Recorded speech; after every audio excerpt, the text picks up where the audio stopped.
Je suis morte le soir où Paris pleuvait des larmes de plomb, un couteau planté dans mes entrailles par les mains de ma propre mère, tandis que mon père tenait la porte pour étouffer mes cris. Le sang, ce vin noir de la trahison, coulait sur le parquet ancien de notre appartement haussmannien, et dans ce bouillonnement final, je revis tout, l'abandon à 4 mois, le testament de mon grand-père comme une malédiction revenue me hanter, et leur avidité qui avait transformé l'amour en poison. Mais la mort n'était pas une fin, elle était un retour, un sursaut cruel dans le passé, où je me réveillais en sueur dans mon lit de jeune femme de 25 ans, le cœur battant au rythme d'une vengeance qui n'attendait que d'être libérée. Le réveil fut un choc électrique, comme si la foudre de la scène elle-même avait traversé mon corps. J'ouvris les yeux sur le plafond craquelé de mon petit appartement du Marais, celui que j'occupais encore avant que la fortune de grand-père ne change tout. L'air sentait le café brûlé et la pluie d'été qui s'infiltrait par la fenêtre entr'ouverte. Mon cœur cognait si fort que je crus qu'il allait éclater, et pour un instant, je ne sus plus si j'étais vivante ou si c'était un rêve fiévreux né des abysses.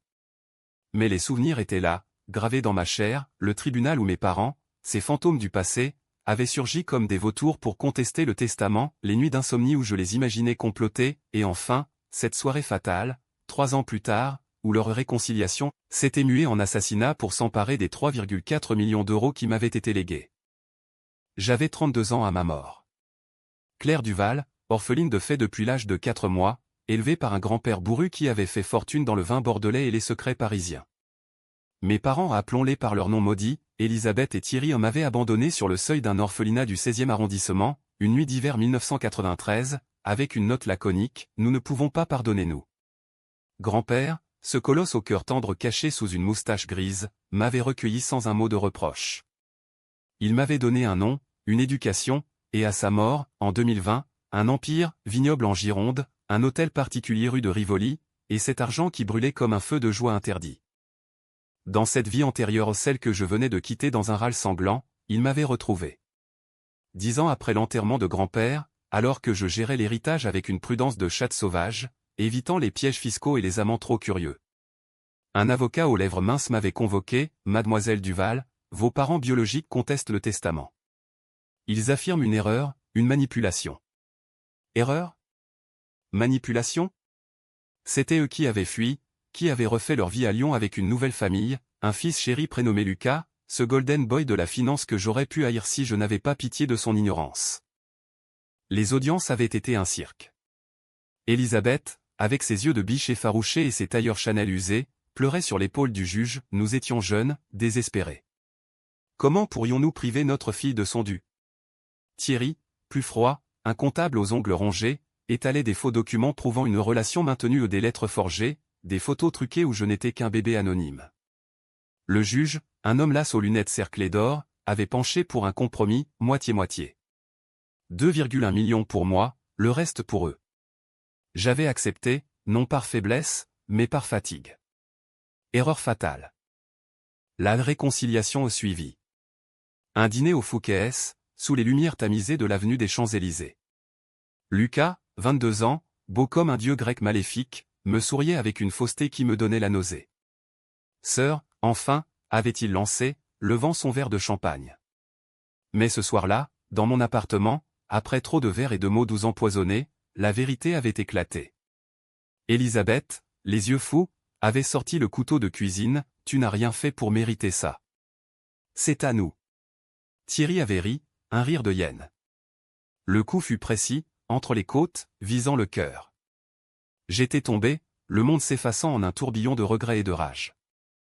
Et maintenant? Je me redressai dans mon lit, les draps collés à ma peau par une sueur froide. La date sur mon téléphone, 15 juin 2020. 3 mois avant la mort de grand-père. Le test du ADN qui mènerait à eux n'avait pas encore été lancé. L'héritage était encore un secret bien gardé dans le coffre de notaire. J'avais une chance. Une seconde vie pour inverser le cours du destin. Pas de pitié cette fois. La vengeance serait un art français, raffiné, impitoyable, imprégné de ce cynisme parisien qui transforme la douleur en chef-d'œuvre. Je me levai, pieds nus sur le parquet froid, et m'approchai de la fenêtre.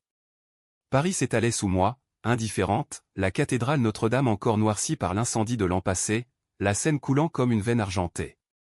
J'avais étudié la littérature à la Sorbonne, lu Balzac et Dumas jusqu'à l'os, j'avais appris que la revanche n'est pas un cri, mais un murmure qui empoisonne l'âme. Mes parents? Ils vivaient encore à Lyon, ignorant de mon existence revenue. Mais je les connaissais désormais par cœur: Elisabeth, ancienne actrice ratée, rongée par l'amertume; Thierry, un rat de bureau obsédé par l'argent; Lucas, leur perle, un serpent en costume 3 pièces. Le premier pas, contacter le notaire. Mais pas avant d'avoir forgé mon armure. Je m'assis à mon bureau, allumai l'ordinateur, et commençai à noter. Secrets enfouis, grand-père m'avait confié, sur son lit de mort dans la vie précédente, un dossier scellé. Des preuves que mes parents n'avaient pas seulement abandonné un bébé, ils avaient volé à mon grand-père, son propre fils, des parts dans les vignobles pour financer leur fuite. Un chantage, une trahison familiale datant des années 80. J'irai le déterrer, ce dossier, avant qu'il ne sente l'odeur du sang. Les jours suivants furent un balai de préparatifs. Je quittai mon job insignifiant de correctrice chez Gallimard. Ironie, corriger les mensonges des autres pour me plonger dans les archives. À la Bibliothèque nationale, sous les voûtes solennelles de François Mitterrand, je fouillai les registres notariaux. Rien de public, bien sûr, tout était dans la tête de grand-père, ce vieux loup. Mais je me rappelais ces mots: Claire, si un jour ils reviennent, frappe la première. Et frappe fort, au nom de la famille. La nuit, les cauchemars me hantaient, le couteau, le sang, le rire. Je me réveillais en criant, mais au lieu de larmes, c'était une résolution froide qui montait. J'embauchai un détective privé, un certain Moreau, ex-flic au regard de pierre, pour surveiller Lyon. Rien d'extraordinaire, mademoiselle. Une famille banale. La mère donne des cours de théâtre, le père trime à la banque, le fils. Ah, le fils prépare un MBA à l'Émilion. Mais il y a des dettes. Beaucoup de dettes. Dettes. Le levier parfait. Dans ma vie passée, ils avaient caché ça au tribunal, se présentant comme des victimes. Cette fois, je l'exposerai. Mais pas tout de suite. Laissez mijoter la soupe, comme dirait un chef étoilé.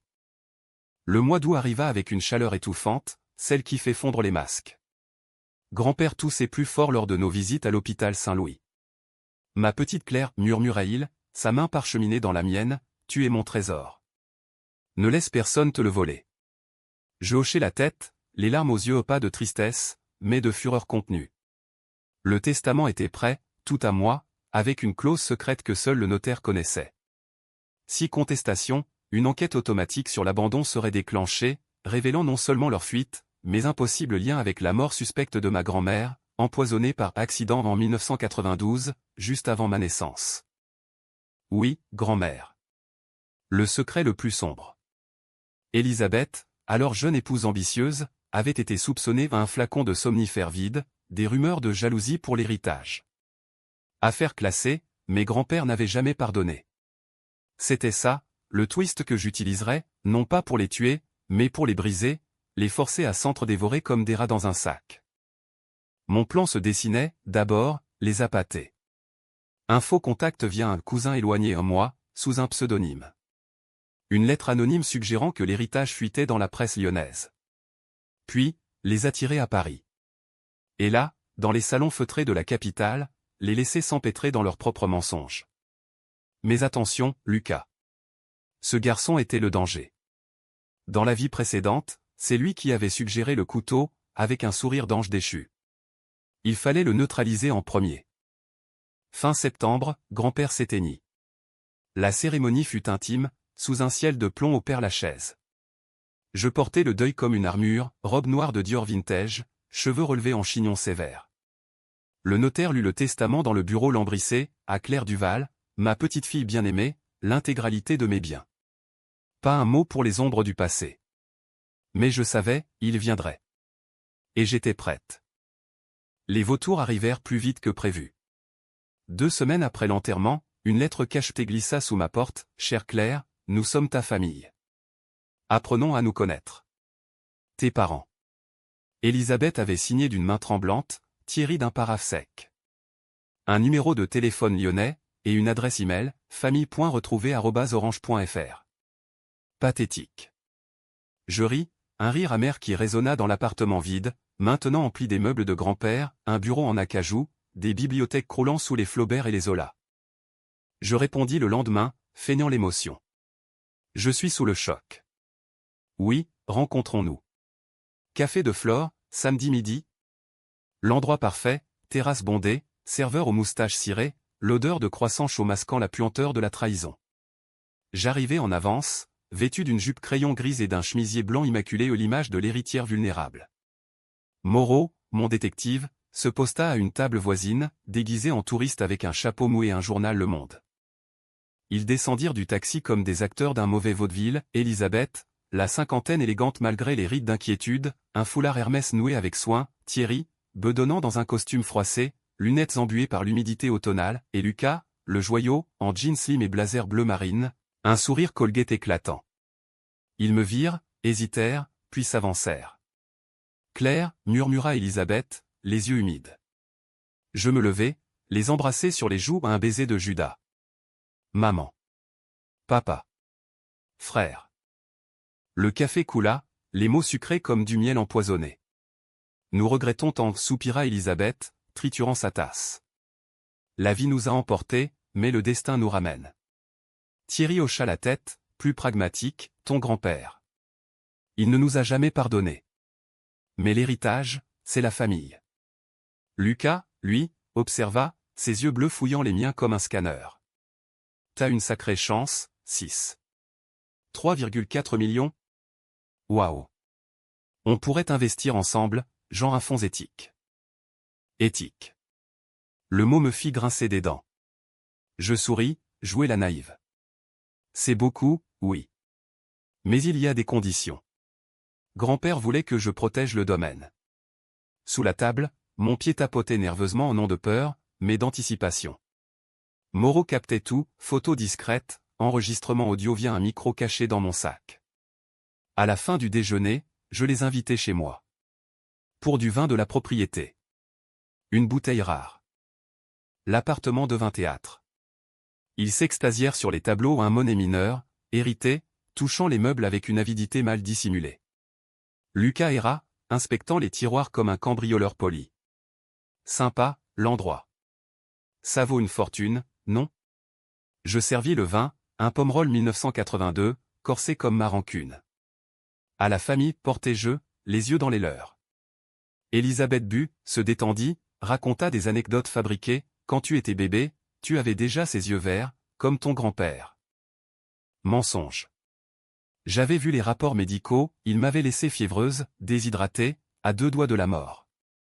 Mais je laissais couler, posant des questions anodines. Et votre vie à Lyon? Stable? Thierry s'agita, oui, mais... Les affaires sont dures. La pandémie. Dette, pensais-je. Lucas intervint, charmeur, on a un projet. Une start-up tech. Avec ton coup de pouce, on explose. Le piège se refermait. La soirée s'étira, l'alcool aidant, jusqu'à ce qu'Elisabeth craque. Claire, chérie, le testament. On en a entendu parler. Par des amis communs. Amis? Des espions, plutôt. Je feignis la surprise, vraiment? Grand-père était discret. Thierry tout ça, on pourrait. Consulter un avocat ensemble? Pour s'assurer que tout est en ordre. Leur avidité suintait, palpable comme la sueur sur leur front. Je les laissai partir tard, promettant un dîner familial la semaine suivante. Seul, je contactai le notaire, activai la clause de vigilance. Il acquiesça, voix grave, mademoiselle, c'est risqué. La loi française protège les contestataires. Risqué? J'avais déjà perdu une vie. Cette fois, c'était eux qui paieraient. Les semaines suivantes furent un jeu d'échecs. Ils m'inondèrent de messages, photos d'enfance truquées, invitations à Lyon. Je jouais le rôle, visitant leur pavillon modeste dans la banlieue lyonnaise une maisonnette aux volets bleus, sentant le rance et le regret. Lucas me fit visiter son bureau, un grenier encombré d'ordinateurs, de factures impayées. Regarde, 6, notre app pour tracker les investissements. Besoin de seed money. Je promis, notant mentalement les noms des créanciers. Mais le twist germait. En fouillant les archives familiales au domaine bordelais ces châteaux de pierre entourés de vignes infinies, je trouvai le dossier. Grand-mère, empoisonnée par une overdose accidentelle de barbiturique. Témoignage d'une voisine, Elisabeth et Thierry se disputaient souvent. L'argent, toujours l'argent. Et une lettre de grand-père à son avocat, si ma bru revient, pas un centime. Elle a du sang sur les mains. Je photocopiais tout, scellé dans une enveloppe. Pas pour la police trop vulgaire. Pour le tribunal, quand ils attaqueraient. Mais d'abord, semer le doute. Une fuite anonyme à la presse, héritage Duval, ombre du passé. Un article dans le Figaro, vague mais suggestif, une famille déchirée par un abandon et des rumeurs de crime. Leur panique fut délicieuse. Elisabeth appela, voix chevrotante, Claire, qu'est-ce que c'est que ces sottises? On t'aime. Thierry, plus direct, on doit parler. Seul à seul. Rendez-vous fixé au Ritz, sous les lustres de cristal. Là, dans un salon privé, je l'ai confrontée subtilement. Grand-mère. Vous la connaissiez bien? Elisabeth blêmit. Une sainte. Pourquoi? Je souris, juste curieux. Les fantômes reviennent toujours. Lucas, absent ce jour-là, suspecta. Un email codé, 6, on se voit? J'ai des infos sur le vieux. Le vieux, grand-père. Je déclinai, mais envoyai Moreau à sa suite. Rapport, le garçon fouillait les registres publics, cherchant des failles dans le testament. Intelligent, mais imprudent. Il avait un vice, le jeu casino en ligne, d'être chez des usuriers italiens. Le levier 2. Noël approchait, Paris scintillait de guirlandes. Je les invitais pour les fêtes, un piège enrubanné. Dîner au Meurice, foie gras et champagne. Mais sous la table, des enregistreurs. Et dans le vin, non du poison, mais de la vérité distillée goutte à goutte. Racontez-moi mon abandon, demandai-je, innocente. Elisabeth fondit en larmes, on était pauvres, fous. Ton père voulait partir, moi. Je t'aimais, mais... Thierry coupa, assez. Claire, partage. Ou on va en justice. La menace. Parfaite. Je feignis l'effroi, non, s'il vous plaît. Donnons-nous du temps. Mais intérieurement, la machine tournait. Le 24 décembre, alors qu'il rentrait à Lyon chargé de cadeaux empoisonnés, je déclenchai l'étape suivante, un virement anonyme à leur créancier. Règlement partiel. Confusion, puis gratitude feinte. Mais Lucas? Il mordit. Un appel nocturne, merci, 6. Mais qui es-tu vraiment? La danse s'accélérait. Janvier 2021, le tribunal les vit surgir, requête en contestation, avocat en jaquette. Moi, sereine en tailleur Chanel, dossier en main. Le juge, preuve. Leur mensonge s'effilochait. Et puis, le contre-coup, l'article du Monde, détaillant l'empoisonnement de grand-mère, lié à l'abandon de l'héritière. Panique générale. Elisabeth s'effondra en audience, hurlant, c'est faux. Mais ce n'était que le début. La vraie vengeance attendait dans l'ombre. Le procès devint un opéra wagnérien, avec Paris pour scène et la justice pour chef d'orchestre impitoyable. Le palais de justice, ce mastodonte gothique de l'île de la Cité, avala nos âmes dans ses couloirs labyrinthiques. J'arrivais chaque matin en taxi, le cœur serré non par la peur, mais par l'excitation perverse de voir le piège se refermer. Mes parents, ces saltimbanques du mensonge, défilaient en costumes impeccables, mais leurs yeux trahissaient la fissure, cerne profond, main tremblante. Leur avocat, un jeune loup nommé Duval, ironie du sort, même nom que moi, étalait des arguments fallacieux, l'abandon fut un acte de détresse, non de malveillance. L'héritage doit être partagé équitablement, au nom du sang. Sang. Le mot me faisait sourire intérieurement. Le mien, versé par leurs soins dans la vie passée, criait justice. Je répondis par mon notaire, un vieil aristocrate aux favoris blancs, monsieur le juge, le testament est clair. Et il y a des éléments nouveaux. Les éléments, le dossier grand-mère. Pas tout, juste assez pour égratigner. Un expert médico-légal, rappelé des archives jaunies, témoigna, l'overdose de 1992 présente des anomalies. Pas suicide, possible homicide. Elisabeth hurla depuis le banc, mensonge. C'était un accident. Thierry la retint, pâle comme un linge. Lucas, assis au fond, tapa furieusement sur son téléphone, probablement alertant ses usuriers. La presse s'empara du scandale. L'héritage maudit des Duval, meurtre et abandon, titra Libération, avec ma photo en noir et blanc, l'air hanté. Les tabloïds suivirent, voici, Paris Match, dépeignant Elisabeth en sorcière repentante, Thierry en martyr fiscal. Moi? La victime vengeresse, mais discrète. J'évitais les micros, laissant Moreau filtrer les rumeurs. Une nuit, après une audience tendue où le juge ordonna une enquête complémentaire, je rentrais seul, la scène reflétant les lumières comme un miroir brisé. C'est là que Lucas frappa. Un SMS à 2 heures du matin, rencontre. Où je balance tout sur grand-mère. Tout? Qu'avait-il? Je fixais l'écran, le pouce accélérant. Dans la vie précédente, c'était lui le cerveau, il avait hacké mes comptes, falsifié des transferts pour me ruiner avant le coup fatal. Cette fois, je l'attirais. Où, répondis-je. Pont des Arts, minuit demain. La nuit était claire, lune pleine sur les cadenas d'amour rouillés. Il arriva en sweat à capuche, pas le Golden Boy, mais un spectre adolescent. 6 murmura-t-il, s'appuyant à la rambarde. La scène clapota en dessous, indifférente. T'es en train de nous détruire. Mais j'ai des preuves, grand-père a falsifié le testament. Il haïssait papa pour l'abandon. Faux. Mais ingénieux. Je feignis l'hésitation, montre-moi. Il sortit une clé USB, mais au lieu de la prendre, je sortis mon téléphone, enregistrement activé. Pourquoi me dis-tu ça, demandai-je, voix douce. Il ricana, parce que je veux ma part. 500 000. Sinon, au juge, preuve que t'as manipulé le notaire. Manipulation? C'était son domaine. Je hochai, d'accord. Mais prouve d'abord. Il brancha la clé sur son portable, montra des fichiers, scan flou, email bidon. Mais en zoomant, je vis la faille métadonnée falsifiée, IP lyonnaise. Amateur. Lucas, dis-je calmement, tu joues avec le feu. Et le feu, en France, ça finit à la Bastille. Il pâlit. Quoi? Je continuai, tes dettes. Les Italiens. J'ai payé une partie, souviens-toi. Le reste? Ils savent pour le procès. Son visage se décomposa. Comment? Moreau, encore. J'avais infiltré ses comptes via un hacker freelance ou éthique douteuse, mais vengeance n'a pas de morale. Rejoins-moi, ou sombre seul. Il hésita, le vent fouettant ses cheveux. Puis, le choix controversé, il cracha. T'es un monstre. Comme eux.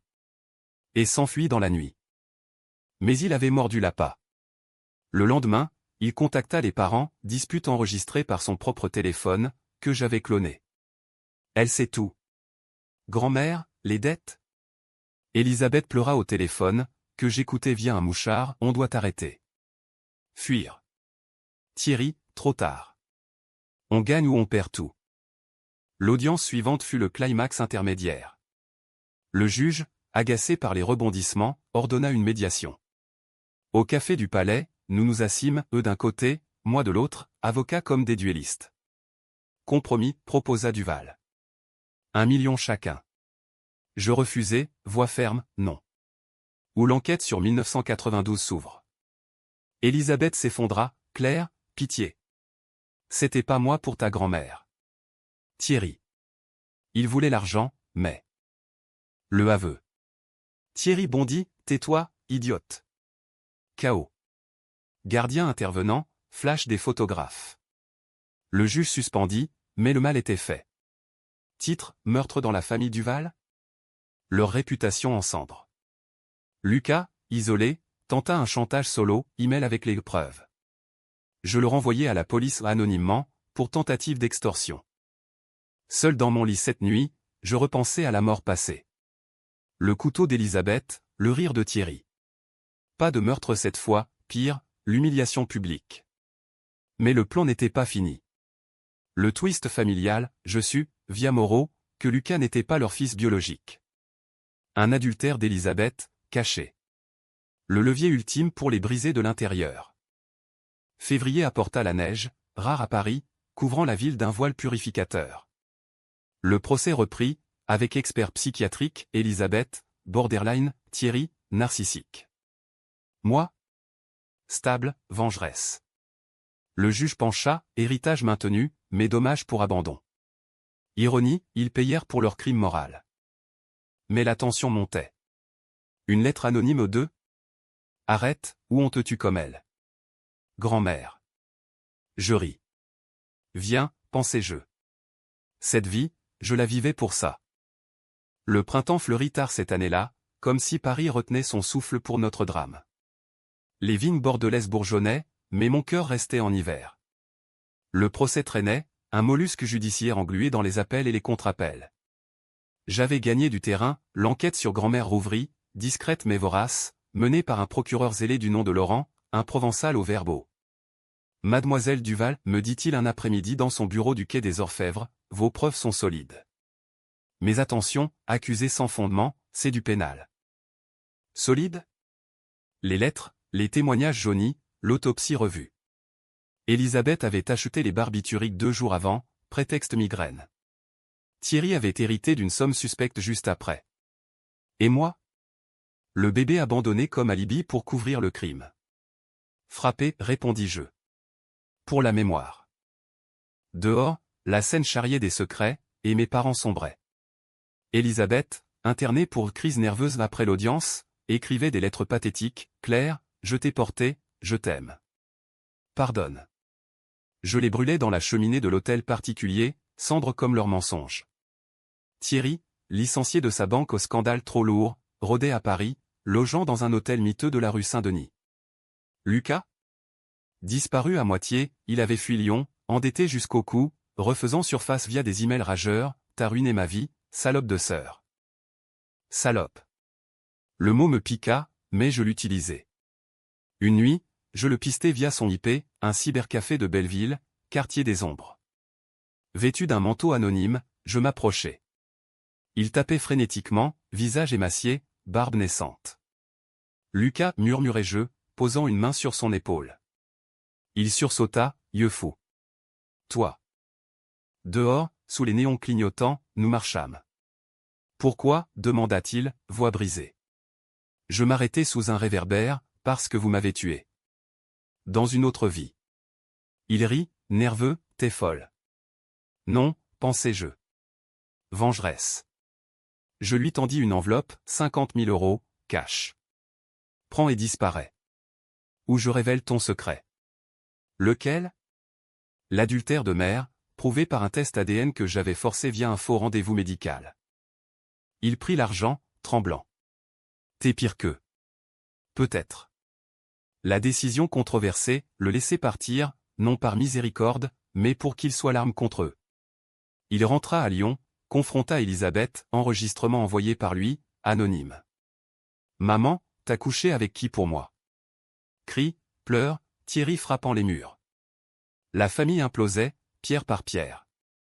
Mais apporta le verdict intermédiaire, gel des biens contestés, mais enquête criminelle ouverte.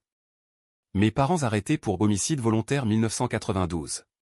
Le palais fourmilla de journalistes, le clan Duval, de l'abandon au meurtre. Elisabeth, menottée, hurla mon nom en passant, traîtresse. Thierry, stoïque, me lança un regard de haine pure. Lucas, témoin clé, balança tout pour un deal, papa a acheté le poison. Maman savait. La presse me glorifia, Claire Duval, l'héritière justicière. Invitation à la télé, interview refusée. Mais la tension culmina en privé. Une nuit, seul au domaine bordelais, la vigne s'étendant comme un océan vert, je reçus un appel masqué. Voix déformée, tu crois avoir gagné? On te retrouvera. Des complices? Je barricadai les portes, arme à feu légale en main, grand-père m'avait appris. Le lendemain, twist, Laurent m'annonça une piste. Votre père avait un complice, un notaire véreux, mort en 2010. Mais il y a plus, l'abandon n'était pas spontané. Ils vous ont vendu. Vendu? À qui? Des trafiquants d'enfants, rumeur des années 90. Non, pire, à grand-père, pour 100 000 francs, afin de financer leur fuite post-crime. La trahison ultime. Je confrontai Thierry en garde à vue, vitre blindée entre nous. Pourquoi, demandai-je, voix calme. Il sourit, édenté par le stress, pour vivre. Ton grand-père nous a volé avant. On a riposté. Riposté en tuant sa femme, en abandonnant sa petite fille. Je partis, nauséeuse, mais renforcée. Été 2021, le procès criminel s'ouvrit. Témoignage lacérant, la voisine de 1992, vieillie, le pharmacien, encore vif. Elisabeth nia, puis avoua en larmes, j'ai aidé. Pour l'argent. Pas pour le bébé. Bébé, moi. Thierry accusa, c'était elle la méchante. Lucas, Andil, confirma, ils en parlaient encore, la nuit. Si elle revient pour l'héritage. La cour, solennelle soulée au plafond, rendit le verdict en septembre, perpétuité pour Thierry, 20 ans pour Elisabeth. Lucas, 5 ans pour complicité mineure. Justice? Froide, française, inexorable. Mais ma vengeance? Inachevée. Il vivait encore, en cellule, rongé par le remords ou la rage. Rentré à Paris, je vendis l'hôtel particulier au trot de fantômes, investi dans les vignes. Une vie nouvelle? Non. La nuit, le couteau revenait en rêve. Et si? L'automne 2025 enveloppa Paris d'un manteau ocre, 5 ans après le retour qui avait tout changé. J'avais 30 ans maintenant au nom, 32 dans l'âme, et la ville me semblait un décor usé, ses boulevards haussmanniens comme des veines cicatrisées. L'héritage? Géré avec une précision chirurgicale, vignoble florissant, fondation pour enfants abandonnés ou ironie poétique. Mais la vengeance, ce vin corsé, avait laissé un arrière-goût amer. Elisabeth et Thierry pourrissaient à Fleury-Mérogis, lettres hebdomadaires suppliantes, pardon, Claire. Vie pour nous. Je les ignorais, les brûlant comme des malédictions. Lucas, libéré sous condition en 2023, avait fui en Espagne, changé de nom. Dernière nouvelle, arrestation pour fraude, un écho de son père. Je n'intervins pas. La famille, ce mythe empoisonné, était brisée. Pourtant, le vide persistait. Était-ce la victoire? Ou une boucle infernale, où la haine me rongeait plus que... Le twist final surgit un soir de novembre, pluie battante sur le Pont-Neuf. Une enveloppe anonyme, glissée sous ma porte du Marais, tu n'es pas qui tu crois. Dedans, un test ADN, et une lettre, ta vraie mère n'était pas Elisabeth. Grand-mère l'a su. C'est pour ça qu'ils t'ont abandonné aux peurs du scandale. Signe, elle, pour Lucas? Choc. Je courus au labo, résultat en 48H, mensonge. Non, vérité dévastatrice. Elisabeth n'était pas ma mère biologique. Une affaire d'adultère. Non, pire, grand-mère avait forcé Elisabeth à porter l'enfant d'un amant, pour sauver le mariage. L'abandon? Panique face à la ressemblance avec l'amant, un diplomate mort en scandale. Grand-père avait su, couvert, élever elle et erreur comme sienne. La révélation me frappa comme le couteau passé. Toute ma vengeance? Bâtie sur un mensonge familial plus profond. Elisabeth, innocente du sang? Non, coupable d'abandon, mais victime d'un chantage ancestral. Thierry, exécutant, mais manipulé. Et moi? L'héritière bastarde, Trincine pour venger un fantôme. Je confrontai Lucas par email traçable à Madrid. C'est toi. Réponse, oui. J'ai trouvé les papiers en vie dans la maison. T'es pas ma sœur. Mais on l'est, par le sang versé. Il proposa une rencontre. Controversée, aller ou non? La décision morale grise, typiquement française Camus l'aurait approuvée, ce absurdité vengeresse. J'y allais. Vol pour Barcelone, hôtel anonyme sur la Rambla. Il arriva, vieilli, cicatrice de prison sur les phalanges. Claire, dit-il, sans haine. Café noir, comme notre âme. Pourquoi me dire, demandai-je. Il haussa les épaules, pour clore. Ils t'ont haï parce que tu représentais le péché de grand-mère. Moi? J'étais le leur, pur. Mais maintenant. Nous parlâmes des heures, regrets, non dits. Pas de pardon, mais une trêve. La vengeance t'a sauvé, demanda-t-il. Ou damné? Je ris, amer, les deux. Comme la vie. Retour à Paris, je visitai Fleury. Elisabeth, vieillie, cheveux gris. Maman, dis-je, premier mot doux. Elle pleura, je savais. Pour l'ADN. Pardon. Thierry, séparé, refusa de me voir. Lucas? Nous correspondîmes, alliés improbables contre les ombres. Le dénouement, pas bic ACH, mais catharsis. Je révisai le testament, part pour une fondation, mais un legs à Lucas rédemption controversée. Et pour moi? Une vie s'enchaîne. Francine n'était pas pour tuer, mais revivre. Paris, éternel, m'accueillit sous un ciel clair. La Seine chantait, et pour la première fois, sans sang.